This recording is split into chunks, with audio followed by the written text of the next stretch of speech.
In an average দেখা যায় যে আমি 15 লাখ থেকে 16 লাখ টাকার উপরে প্রতি মাসে ইনকাম করছি। এতে সদ্য আমি ভার্সিটির নিজেও ইনকাম গণ্ডি করছি, পেরোনো সাথে যুবক আমার আল টিমও ইমরান ক্রিয়েট হয়েছে। আউটসোর্সিং করেই যিনি পেয়েছেন আর্থিক সফলতা। উচ্ছ্বাসে তাই এভাবেই করলেন অকপটের শিকার। আমি নিজেও ইনকাম করছি, সাথে আমার টিম ক্রিয়েট হয়েছে। দেশের সাম্প্রতিক সময় অর্থাৎ কোটা সংস্কার আন্দোলনের আলোচিত শহীদ মীর মাহফুজুর রহমান মুগ্ধ ফ্রিল্যান্সার হিসেবেও যিনি ছিলেন সফল। তার মৃত্যুতে যে ফাইবার জানিয়েছিল শোক, একই প্ল্যাটফর্ম থেকে এই সফলতার দেখা পেয়েছেন ইমরান। আমি ফাইবারে কাজ করছি, আপওয়ার্কে কাজ করছি।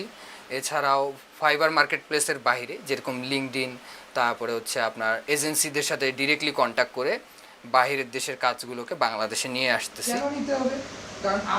তবে শুধু মুগ্ধ কিংবা ইমরান নয়, অনেকেই পরিশ্রমে এগিয়ে নিয়েছেন ভাগ্যের চাকা। আর্থিকভাবে সচ্ছল হয়ে ফিরিয়েছেন পরিবারের গতি।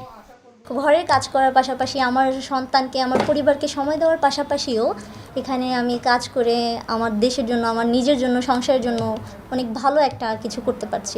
মাস্ট বি এখানে ধৈর্যের প্রয়োজন এবং সঠিক একটা গাইডলাইনের প্রয়োজন, কারণ অনেকে আছে এখানে মানে গাইডলাইনের অভাবে সাকসেস হতে পারে না। আরেকটা বিষয় হচ্ছে তারা ধৈর্য ধরতে পারে না। অন্যদিকে ফ্রিল্যান্সার হিসেবে সফল হতে রাখতে হবে ধৈর্য, দক্ষতা বৃদ্ধি আর লেগে থাকার মতো মনোভাব এনে দিতে পারে সফলতার ছোঁয়া। প্রথমে কিন্তু আমিও খুব যে একটা কাজ পেয়েছি তেমন কিন্তু না, কিন্তু আমি কখনো হাল ছেড়ে দিইনি। আমি কখনো এটাকে হেলাফেলা করে দেখিনি, বা কখনো আমি এটাকে ছোট করে দেখিনি। আমি সবসময় দেখেছি যে এইটাও একটা সেক্টর হইতে পারে, এটা একটা রেমিটেন্স নিয়ে আসার জন্য একটা সেক্টর হইতে পারে, দেশের উন্নয়ন করার জন্য একটা সেক্টর হইতে পারে। আমরা বাংলাদেশে বসে বাইরের দেশ থেকে ডলার নিয়ে আসতেছি, এটা আমাদের জন্য প্লাস পয়েন্ট। আমরা বাইরে যাচ্ছি না। ফ্রিল্যান্সাররা দেশে আনেন রেমিটেন্স, তবে এই অর্থ আনার প্রক্রিয়ায় আছে বেশ কিছু জটিলতা। সরকারের পক্ষ থেকে দ্রুত সমাধান পেলে কাজে নতুন গতি ফিরবে বলে মত তাদের।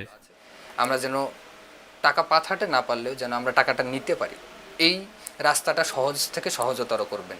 গাজী আনিস, চ্যানেল 24, ঢাকা।